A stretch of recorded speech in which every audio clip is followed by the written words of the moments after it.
सात संगत जी, मैं कौन हूँ और मैं यहाँ क्यों हूँ। प्यारी सात संगत जी, बड़े प्यार के साथ कहना था निरंकार जी। आइए सात संगत जी, कुछ पल शांति के साथ बैठकर जीवन की सच्ची बातों को महसूस करें।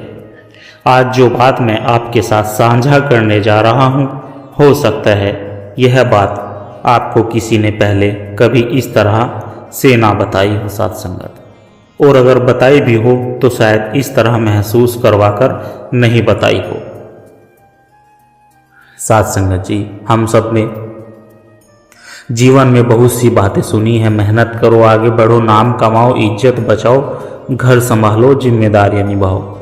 बचपन से लेकर आज तक हमें यही सिखाया गया है कि जीवन एक दौड़ है और जो तेज दौड़ेगा वही सफल कहलाएगा। लेकिन बहुत कम लोगों ने हमें यह बताया है कि इस दौड़ में कहीं हम खुद को तो नहीं खो रहे हैं। बहुत कम लोगों ने हमें बैठाकर यह समझाया कि दुनिया को पहचानने से पहले अपने आप को पहचानना जरूरी है। हम रोज सुबह उठते हैं, काम पर जाते हैं, परिवार के लिए मेहनत करते हैं, बच्चों का भविष्य सोचते हैं, लेकिन साथ संगत जी संसार में अपनी जगह बनाए रखने की कोशिश करते हैं। दिन बीत जाता है, फिर दूसरा दिन, फिर तीसरा, और देखते ही देखते साथ संगत साल गुजर जाते हैं। पर क्या कभी हमने सच में रुककर खुद से पूछा है कि मैं कौन हूँ, मैं क्यों आया हूँ इस धरती पर? क्या सिर्फ कमाने, खाने, जिम्मेदारियां निभाने और एक दिन चले जाने के लिए ही यह जीवन मिला है? साथ संगत, हमें बहुत कुछ बनना सिखाया गया है। डॉक्टर बनो, अफसर बनो, सफल इंसान बनो, लेकिन बहुत कम बार हमें यह सिखाया गया है कि पहले खुद को जानो, क्योंकि यदि इंसान सब कुछ बन जाए पर खुद को न जाने तो उसके भीतर खालीपन रह जाता है।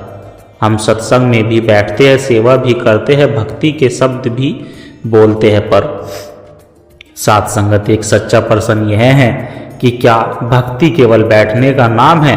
क्या भक्ति सिर्फ कुछ घंटों की अवस्था है, या भक्ति वह है जो हमारे व्यवहार में झलके? कई बार हम सोचते हैं कि हमने अपना फर्ज निभा दिया है, सत्संग सुन लिया, नाम जप लिया, अब सब ठीक हो जाएगा। लेकिन साथ संगत जी, शायद यह बात हमें बहुत गहराई से किसी ने नहीं समझाई कि भक्ति का अर्थ है अपनी मैं को थोड़ा कम करना और निरंकार को अपने भीतर थोड़ा अधिक स्थान देना। जब तक अहंकार बैठा है तब तक भक्ति का फूल पूरी तरह नहीं खिलता। हम निरंकार को पाना तो चाहते हैं, लेकिन अपने स्वभाव, अपनी जिद, अपनी प्रतिक्रियाओं को छोड़ना नहीं चाहते। जीवन में जब दुख आता है तो हम तुरंत कह उठते हैं, मेरे साथ ही क्यों? मैं तो भक्ति करता हूँ, सेवा करता हूँ, फिर मेरे जीवन में कठिनाई क्यों? लेकिन शायद साथ संगत यह समझने की जरूरत है कि दुख राजा नहीं, दुख सजा नहीं होता, वह संकेत होता है। वह हमें झकझोरता है कि हम कहीं बाहर उलझ गए हैं। हमने अपेक्षा इतनी बढ़ा ली है कि जब वे पूरी नहीं होती तो मन टूट जाता है। दुख हमें याद दिलाता है कि असली शांति बाहर की परिस्थिति में नहीं, भीतर की स्थिरता में है।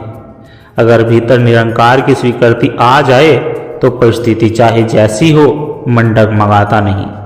सच्चाई यह भी है साथ संगत कि हम कई बार निरंकार को नहीं, सुविधा को ढूंढते हैं। जब सब कुछ अच्छा चल रहा हो तो हमारी प्रार्थना हल्की हो जाती है, और जब परिस्थिति बिगड़ती है तो हमारी आवाज़ ऊंची हो जाती है। हम कहते हैं कि हमें प्रभु चाहिए, लेकिन भीतर से हम समाधान चाहते हैं। साथ संगत जी, अगर समाधान मिल जाए तो हम संतुष्ट हो जाते हैं, पर क्या हमने कभी यह चाहा कि चाहे परिस्थिति कैसी भी हो, हमारा संबंध निरंकार से अडिग रहे?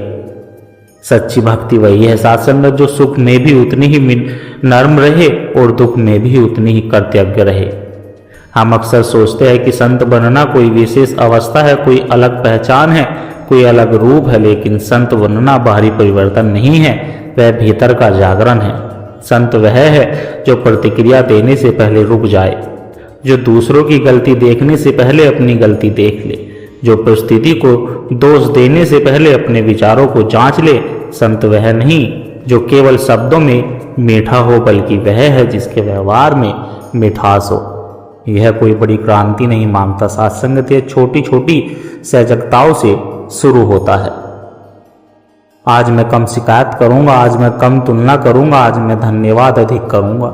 साथ संगत जी, शायद यह बात हमें खुले शब्दों में बहुत कम बताई गई कि निरंकार दूर नहीं है, वह कहीं बाहर आसमान में छिपा नहीं है, वह हमारे ही भीतर है, हमारी ही श्वासों में है, हमारे ही अस्तित्व का आधार है। लेकिन हमारा ध्यान इतना बाहर भाग रहा है साथ संगत कि हम भीतर की आवाज़ सुन ही नहीं पाते। हमें समय निकालकर खुद से मिलना होगा, कुछ पल चुप बैठना होगा, अपने मन को देखना होगा कि वह किस दिशा में जा रहा है। जीवन को बदलने के लिए बहुत बड़े संकल्प की जरूरत नहीं होती साथ संगत, बस एक सच्चा निर्णय काफ़ी होता है। अगर आज हम यह तय कर ले कि हम केवल दुनिया के लिए नहीं, अपने आत्मिक जागरण के लिए भी जिएंगे, अगर हम यह तय कर ले कि हम निरंकार को केवल शब्दों में नहीं व्यवहार में उतारेंगे, अगर हम यह स्वीकार कर ले कि हर परिस्थिति में उसकी रजा में रहना है, तो धीरे धीरे जीवन बदलने लगता है साथ संगत। बाहर की दुनिया वही रहती है पर देखने का नजरिया बदल जाता है। इसलिए साथ संगत, आज एक बार सच्चाई से खुद से पूछ ले, क्या मैं सच में निरंकार चाहता हूँ या सिर्फ जीवन की उलझनों से छुटकारा? क्या मैं सच में बदलना चाहता हूँ या सिर्फ परिस्थितियाँ बदलना चाहता हूँ?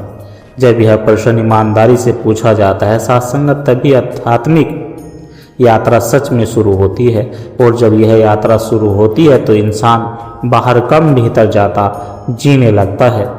तब उसे समझ आता है कि जीवन का उद्देश्य केवल समय काटना नहीं, बल्कि हर पल को जागरूकता से जीना है साथ संगत जी। बड़े प्यार के साथ कहना जी, धन निरंकार जी।